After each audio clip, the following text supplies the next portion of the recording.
नमस्कार हरि प्रेमियों, आपका हमारे YouTube चैनल में स्वागत है। सभी दर्शकों को जय श्री कृष्णा। हरि प्रेमियों, कैसे हैं आप? उम्मीद है आप सब अच्छे होंगे। आइए आज का प्रसंग शुरू करते हैं। आज का प्रसंग है श्री सत्यनारायण भगवान की व्रत कथा। हरि प्रेमियों, उससे पहले अगर आप हमारे चैनल पर नए हैं तो प्लीज़ चैनल को सब्सक्राइब जरूर कर लीजिए और बेल आइकॉन को जरूर दबा लीजिए ताकि आप तक हमारे सारे नोटिफिकेशन पहुंच सके। हरि प्रेमियों, आपका एक भी सब्सक्राइब हमारे लिए बेहद मायने रखता है। हरि प्रेमियों, आइए सुनते हैं भगवान श्री सत्यनारायण की व्रत कथा। एक समय की बात है, नैमिषारण्य तीर्थ में शौनकादि 88,000 ऋषियों ने श्री सूत जी से कहा, हे प्रभु, इस कलयुग में वेद विद्या रहित मनुष्यों को प्रभु भक्ति किस प्रकार मिलेगी और उन सब का उद्धार किस प्रकार होगा। हे मुनिश्रेष्ठ, ऐसा कोई तप बताइए जिससे थोड़े समय में पुण्य प्राप्त हो सके और मनवांछित फल मिले। ऐसी कथा सुनने की हमारी तीव्र इच्छा है। सर्वशास्त्र ज्ञाता श्री सूत जी महाराज बोले, हे वैष्णवों में पूज्य, आप सब ने प्राणियों के हित की बात पूछी है। अब मैं उस श्रेष्ठ व्रत को आप सब लोगों से बताऊंगा जिस व्रत को करने से भगवान नारायण जी प्रसन्न होते हैं। नारद जी ने लक्ष्मी नारायण भगवान से पूछा था और लक्ष्मीपति ने मुनि श्रेष्ठ नारद जी से कहा था। सो ध्यान से सुनिए। एक बार की बात है, नारद जी दूसरों के हित की इच्छा से अनेक लोकों में घूमते हुए धरती लोक में आ गए। इस मृत्यु लोक पर आने के बाद बहुत से योनियों में जन्मे हुए प्राय सभी मनुष्यों को अपने कर्मों के अनुसार अनेक दुखों से दुखी देखकर सोचा, किस यत्न करने से इन प्राणियों के दुखों का नाश हो सकेगा। ऐसा मन में विचार कर नारद जी विष्णु लोक को चले गए और वहां श्वेत वर्ण और 4 भुजाओं वाले देवों के ईश्वर नारायण को देखकर, जिनके हाथों में शंख चक्र और गदा पद्य थे, गले में वरमाला पहने हुए थे, स्तुति करने लगे। हे भगवान, आप अत्यंत शक्ति से संपन्न हैं। मन और वाणी भी आपको नहीं पा सकती। आपका आदि मध्य और अंत भी नहीं है। आप निर्गुण स्वरूप सृष्टि के भूत व भक्तों के दुखों को दूर करने वाले हो। आपको मेरा नमस्कार है। नारद जी से इस प्रकार स्तुति सुनकर भगवान श्री विष्णु बोले, हे मुनिश्रेष्ठ, आपके मन में क्या है? आप किस काम के लिए आए हैं? आप निसंकोच बताए। तब नारद मुनि बोले, मृत्यु लोक में सब मनुष्य जो अनेक योनियों में पैदा हुए हैं, अपने अपने कर्मों के कारण अनेक प्रकार के दुखों से बहुत दुखी हो रहे हैं। हे नाथ, यदि आप मुझ पर दया करते हैं, दया रखते हैं, तो बताइए उन मनुष्यों के सब दुख थोड़े से प्रयत्न से कैसे दूर हो सकते हैं। भगवान श्री विष्णु जी बोले, हे नारद, मनुष्यों की भलाई के लिए तुमने बहुत ही अच्छी बात पूछी है। जिस काम के करने से मनुष्य मोह से छूट जाता है, मैं तुमसे कहता हूँ, बहुत ही पुण्य देने वाला स्वर्ग और मृत्यु लोक दोनों में दुर्लभ और एक अति उत्तम व्रत है। आज मैं प्रेम के वशीभूत होकर तुमसे कहता हूँ, श्री सत्यनारायण भगवान की यह व्रत कथा अच्छी तरह विधि पूर्वक करने से मनुष्य धरती पर आयु पर्यंत सुख भोग कर और मरने के बाद मोक्ष को प्राप्त होता है। श्री भगवान जी के वचन सुनकर नारद मुनि बोले, हे भगवान, उस व्रत का फल क्या है और क्या उसका विधान है और किसने यह व्रत किया है और किस दिन यह व्रत करना चाहिए, आप मुझे सब विस्तार से बतला दीजिए। यह सुनकर भगवान विष्णु बोले, हे नारद, दुख और शोक आदि को दूर करने वाला, धन और धान्य को बढ़ाने वाला, संतान और सौभाग्य को देने वाला, यह व्रत सब स्थानों पर विजय देने वाला है। भक्ति और श्रद्धा के साथ किसी भी दिन मनुष्य श्री सत्यनारायण भगवान की प्रातःकाल के समय ब्राह्मण और बंधुओं के साथ धर्मपरायण होकर पूजा करे। भक्ति भाव से धूप दीप नैवेद्य केले का फल शहद दूध और गेहूं का आटा सवाया ले और गेहूं के अभाव में साठी का चूर्ण भी ले सकते हैं और सब पदार्थों को भगवान के अर्पण कर देना चाहिए और बंधुओं सहित ब्राह्मणों को भोजन करवा कर उसके बाद स्वयं भोजन करना चाहिए। रात में नृत्य गीत आदि का आयोजन कर भगवान सत्यनारायण भगवान का स्मरण करते हुए समय बिताना चाहिए। इस तरह व्रत करके मनुष्यों की इच्छा निश्चय ही पूरी होती है। विशेष रूप से कलिकाल में भूमि पर यही एक मोक्ष का सरल उपाय है। सूत जी बोले, हे ऋषियों, जिसने पहले समय में इस व्रत को किया है उसका इतिहास मैं तुमको सुनाता हूँ, ध्यान से सुनिए। सुंदर काशीपुरी नगरी में एक अत्यंत निर्धन ब्राह्मण रहता था। वह भूख और प्यास से बड़ा बेचैन हुआ नित्य पृथ्वी पर घूमता रहता था। ब्राह्मणों से प्रेम करने वाले भगवान ने ब्राह्मण को बहुत दुखी देखकर बूढ़े ब्राह्मण का रूप धरकर उसके पास जाकर आदर के साथ पूछा, हे विप्र, तुम नित्य दुखी हुए इस धरती पर क्यों घूमते हो? हे ब्राह्मण, यह सब मुझसे कहो, मैं सुनना चाहता हूँ।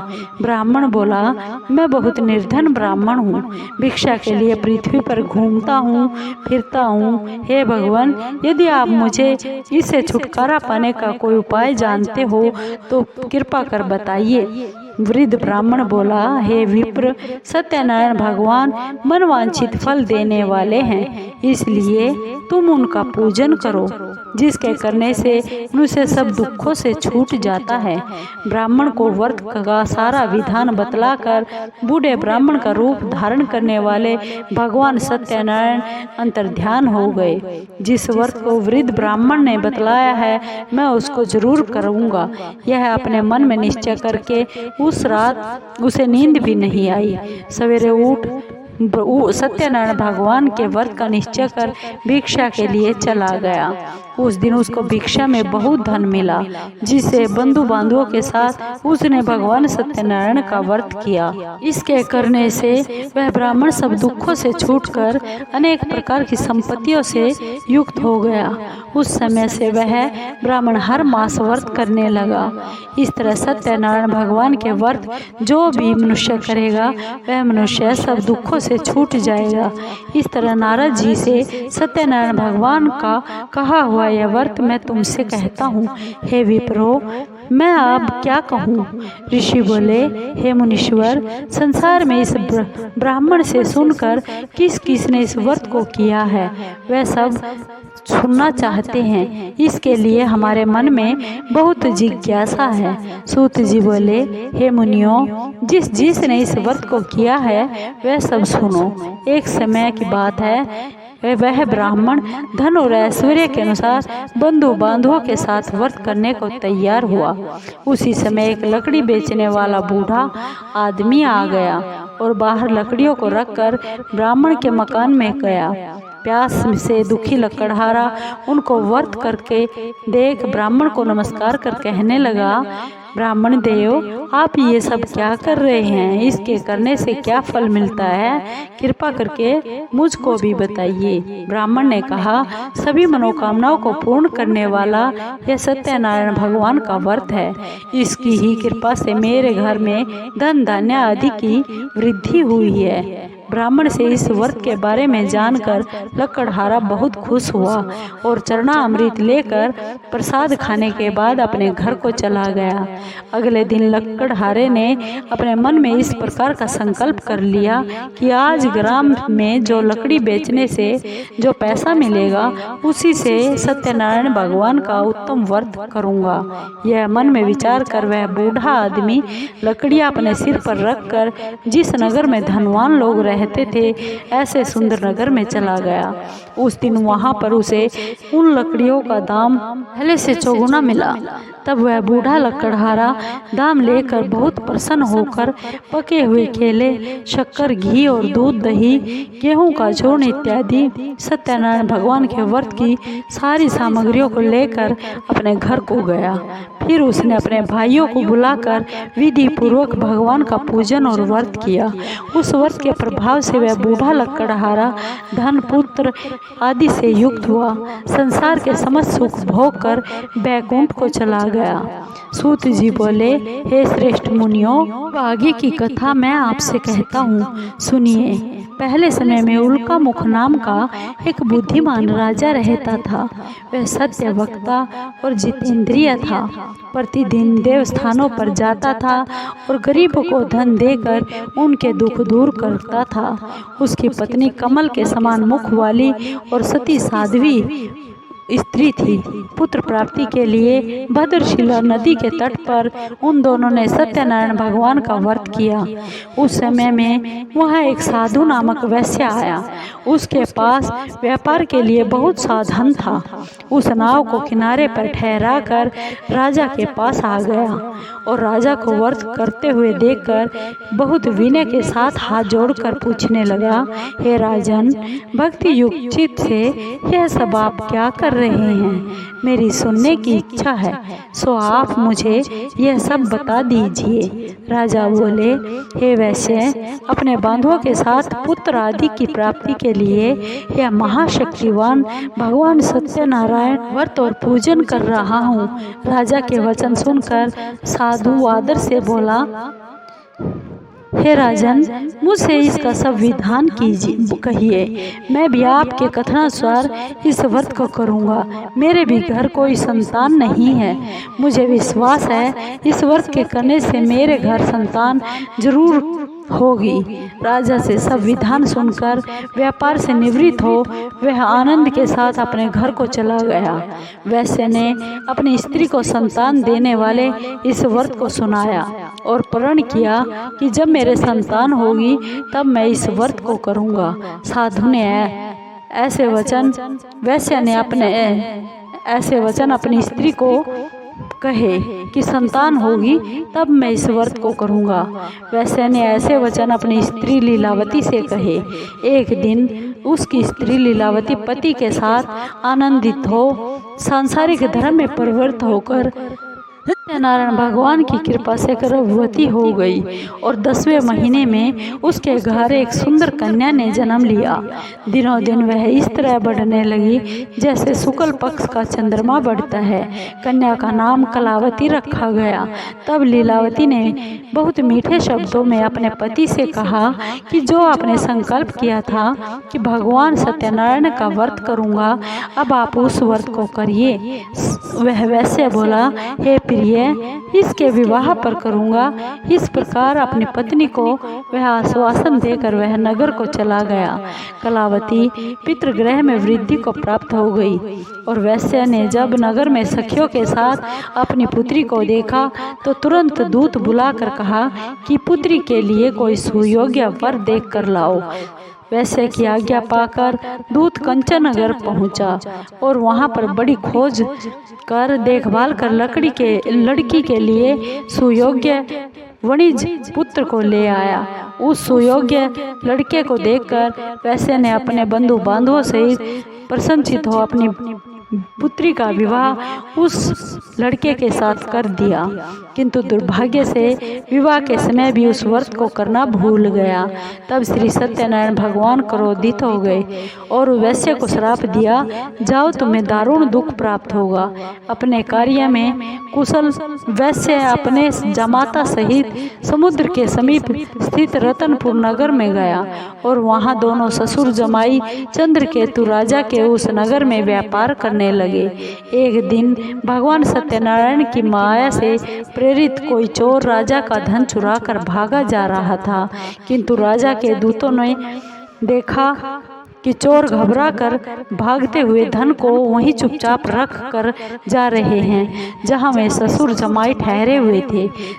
जब दूतों ने उस साधु वैश्य के पास राजा के धन को रखा देखा तो वे दोनों उस ससुर जमाई को बांध कर ले गए और राजा के समीप जाकर बोले, हे राजन, यह 2 चोर हम पकड़ कर लेकर आए हैं, हमें आज्ञा दीजिए, क्या करना है। तब राजा की आज्ञा से उनको कठोर कारावास में डाल दिया गया।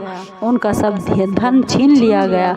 सत्यनारायण भगवान के श्राप के कारण साधु वैश्य की पत्नी व पुत्री भी घर पर बहुत ही दुखी हुई। उनके घर पर जो धन रखा हुआ था चोर चुरा कर ले गए। शारीरिक व मानसिक पीड़ा तथा भूख और प्यास से बहुत दुखी हो अन्न की चिंता में कलावती एक ब्राह्मण के घर गई। वहां उसने सत्यनारायण भगवान का व्रत होते हुए देखा। फिर कथा सुनी और प्रसाद ग्रहण कर रात को घर में आई। माता ने कलावती से पूछा, हे बेटी, अब तक कहाँ रही, वे तेरे मन में क्या है। कलावती बोली, हे माँ, मैंने एक ब्राह्मण के घर में सत्यनारायण भगवान का व्रत होते देखा है। कन्या के वचन सुनकर लीलावती भगवान के पूजन की तैयारी करने लगी। लीलावती ने परिवार और बंधुओं सहित श्री सत्यनारायण भगवान का पूजन किया और वर मांगा कि मेरे पति और दामाद शीघ्र घर पर आ जाए। साथ ही प्रार्थना की, हम सब का अपराध क्षमा कीजिए भगवान। भगवान सत्यनारायण इस व्रत से संतुष्ट हो गए और राजा चंद्रकेतु को स्वप्न में दर्शन देकर बोले, हे राजन, तुमने जो दोनों वैश्यों को बंदी बना रखा है वे सब निर्दोष है, उन्हें प्रातः ही छोड़ दो। उनका सब धन जो तुमने ग्रहण किया है वह वापस कर दो, नहीं तो मैं तेरा धन, राजा पुत्र आदि सब नष्ट कर दूंगा। राजा ने ऐसे वचन सुने। राजा से ऐसे वचन कहकर भगवान अंतर ध्यान हो गए। प्रातःकाल राजा चंद्रकेतु ने सभा में अपने स्वप्न को सुना दिया। फिर दोनों वणिक पुत्रों को कैद से रिहा कर सभा में बुला लिया। दोनों ने आते ही राजा को नमस्कार किया। राजा मीठे वचनों से बोला, हे महानुभाव, तुम्हें भावी वर्ष ऐसा कठिन दुख प्राप्त हुआ है, अब तुम्हें कोई भय नहीं है। ऐसा कहकर राजा उनको नए नए वस्त्र व आभूषण देकर उनका आदर सत्कार किया और जितना धन लिया था दुगना धन देकर उन्हें आदर सहित विदा कर दिया। दोनों वैसे अपने घर को चले गए। सूत जी बोले, वैसे ने मंगलाचार करके यात्रा आरंभ कर दी और अपने नगर को चल पड़ा। उनके थोड़ी ही दूर निकलने पर दंडी स्वामी वेश धार कर भगवान सत्यनारायण ने उनसे पूछा, हे साधु वैसे, तेरी नाव में क्या है। अभिमानी वह वणिक हंसता हुआ बोला, हे दंडी, आप क्यों पूछते हैं, क्या धन लेने की इच्छा है। मेरी नाव में तो बेल और पत्ते भरे हुए हैं। वैश्य का कठोर वचन सुनकर भगवान ने कहा, तुम्हारा वचन सत्य हो। दंडी स्वामी ऐसा कहकर वहां से दूर चले गए और कुछ दूर जाकर समुद्र के किनारे पर बैठ गए। दंडी के जाने के बाद वैश्य ने नित्य क्रिया करके नाव को उठी हुई देखी और अचंभा किया और देखा नाव में तो बेल पत्ते भरे हुए हैं और मूर्छित होकर जमीन पर गिर पड़ा। फिर मूर्छा खुलने पर अत्यंत शोक प्रकट करने लगा। तब उसका दामाद बोला कि आप शोक ना करें, यह दंडी स्वामी का श्राप है, अतः आप उनकी शरण में चले और तभी हमारी मनोकामना पूर्ण होगी। दामाद के वचन सुनकर वैश्य दंडी स्वामी के पास जा पहुंचा और अत्यंत भक्ति भाव से नमस्कार करके बोला, हे भगवान, आपकी माया से मोहित ब्रह्मा आदि भी आपके रूप को नहीं जानते, तब मैं अज्ञानी कैसे जान सकता हूँ। आप प्रसन्न होइए, मैं अपनी सामर्थ्य के अनुसार आपकी पूजा करूँगा। मेरी रक्षा कीजिए और पहले के समान नौका में धन भर दीजिए। उसके भक्ति युक्त वचन सुनकर भगवान प्रसन्न हो गए। उसकी इच्छा अनुसार वर देकर अंतर ध्यान हो गए। तब उन्होंने नाव पर आकर देखा, नाव धन से परिपूर्ण है। फिर वह भगवान सत्यनारायण का पूजन कर साथियों सहित अपने नगर को चल पड़ा। जब अपने नगर के निकट पहुंच गया तब दूत को घर भेजा। दूत ने साधु के घर जा उसकी स्त्री को नमस्कार कर कहा, कि साधु वैश्य अपने दामाद सहित इस नगर के समीप आ गए हैं। ऐसा वचन सुनकर साधु की स्त्री ने बड़े हर्ष के साथ भगवान सत्यनारायण का पूजन कर अपनी बेटी से कहा, मैं अपने पति के दर्शन को जाती हूँ, तू अपना कार्य पूर्ण करके शीघ्र आ जाना। परंतु कलावती माँ के वचनों को अनसुना कर प्रसाद छोड़कर पति के पास चली गई। प्रसाद की अवज्ञा के कारण भगवान सत्यनारायण रुष्ट हो गए। उसके पति को नाव सहित पानी में डुबो दिया। कलावती अपने पति को ना देखकर रोती हुई जमीन पर गिर पड़ी। इस तरह नौका को डूबा हुआ तथा कन्या को रोता हुआ देख साधु वैश्य बहुत दुखी हुआ। बोला, हे प्रभु, मुझसे या मेरे परिवार से जो भूल हुई है उसे क्षमा कीजिए। उसके दीन वचन सुनकर सत्यनारायण भगवान प्रसन्न हो गए और आकाशवाणी हुई, हे साधु वैश्य, तेरी कन्या मेरे प्रसाद को छोड़कर आई है, इसलिए इसका पति अदृश्य हुआ है। यदि वह घर जाकर प्रसाद खाकर वापस लौटे तो इसे इसका पति अवश्य मिलेगा। ऐसी आकाशवाणी सुनकर कलावती घर गई और घर पहुंचकर प्रसाद खाया, फिर आकर पति के दर्शन किए। तत्पश्चात साधु ने बंधु बांधवों सहित सत्यदेव भगवान का विधि पूर्वक पूजन किया। उस दिन से वह प्रत्येक पूर्णिमा को भगवान सत्यनारायण की पूजा करने लगा। फिर इस लोक का सुख भोग कर अंत में स्वर्ग लोक को गया। श्री सूत जी बोले, हे ऋषियों, मैं एक कथा और सुनाता हूँ, सुनिए। प्रजापालन में लीन तुंगध्वज नाम का एक राजा था। उसने भी भगवान का प्रसाद त्याग कर बहुत दुख पाया था। एक समय वन में जाकर वन्य पशुओं को मारकर बड़ के पेड़ के नीचे आया। वहाँ उसने ग्वालों को भक्ति भाव से बांधवों सहित भगवान सत्यनारायण का पूजन करते हुए देखा, परंतु राजा अभिमानवश देखकर भी वहाँ नहीं गया और ना ही नमस्कार किया। जब ग्वालों ने भगवान का प्रसाद उसके सामने रखा तो वह प्रसाद को त्याग कर अपनी सुंदर नगरी को चला गया। वहाँ उसने अपने सब कुछ नष्ट पाया। तब वह जान गया यह सब भगवान ने ही किया है। तब वह उसी स्थान पर ग्वालों के समीप जा पहुँचा और विधि पूर्वक पूजन करके प्रसाद खाया तो भगवान सत्यनारायण की कृपा से जैसा पहले था वैसे ही हो गया। फिर दीर्घ काल तक सुख भोग कर मरने तक स्वर्ग लोक को गया। जो मनुष्य इस परम दुर्लभ व्रत को करेगा, भगवान की कृपा से उसे धन धान्य की प्राप्ति होगी, निर्धन धनी होगा और बंधी बंधन से मुक्त होकर निर्भय हो जाता है। संतानहीनों को संतान मिलती है और सब मनोरथ पूर्ण होकर अंत में बैकुंठ धाम को जाता है। जिन्होंने पहले इस व्रत को किया, अब उनके अगले जन्म की कथा कहता हूँ। वृद्ध सतानंद ब्राह्मण ने सुदामा का जन्म लेकर मोक्ष को पाया। उल्का मुख नाम का राजा दशरथ होकर बैकुंठ को प्राप्त हो गया। साधु नाम के वैश्य ने मोरध्वज बनकर अपने पुत्र को आरे से चीरकर मोक्ष को प्राप्त किया। महाराज तुंगध्वज स्वयं भू मनु हुए। उन्होंने बहुत से लोगों को भगवान की भक्ति में लीन कर स्वयं मोक्ष प्राप्ति की। लकड़हारा भील अगले जन्म में गुहु नामक निषाद राज हुआ, जिसने राम के चरणों की सेवा का कर मोक्ष को प्राप्त किया। हरि प्रेमियों, आपको ये भगवान श्री सत्यनारायण जी की कथा कैसी लगी? अगर आपको अच्छी लगी हो तो प्लीज़ चैनल को सब्सक्राइब कीजिए, लाइक कीजिए, शेयर कीजिए और कमेंट जरूर कीजिए। हरि प्रेमियों, जय श्री कृष्णा। धन्यवाद।